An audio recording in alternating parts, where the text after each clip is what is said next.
Bu yerde Bakı küləyindən bizə Aypara bənd oxuyacaq. Ama siz dediklərime çok da bənd olmuyor.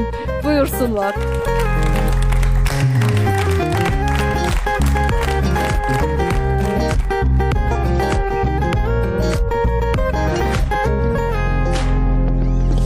Qürbət elde yaşayıram, ama nefesim Bakıdır.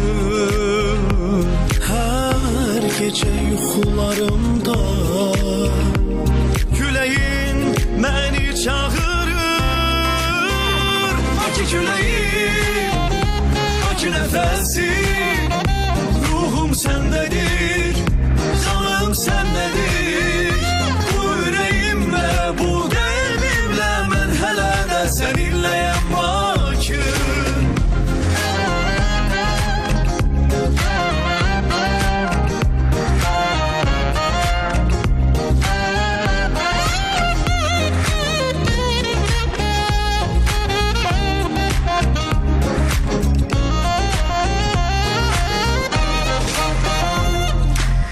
Denizinden esir serinlik,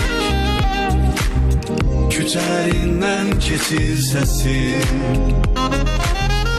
Gözlərində o güneşli deniz, qəlbimdə sən, təkcə mənimsən. Bakı küləyi, Bakı nəfəsi, ruhum səndədir, canım səndədir. Bu ürəyimlə, bu qəlbimlə mən hələ də səninləyəm Bakı.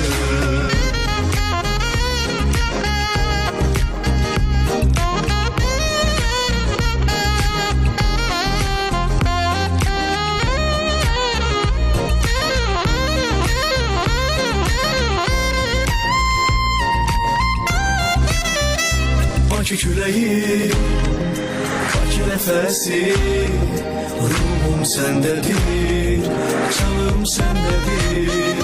Bu ürəyimlə, bu qəlbimlə mən hələ də səninləyəm Bakı. Bakı küləyi. Bravo, bravo, bravo.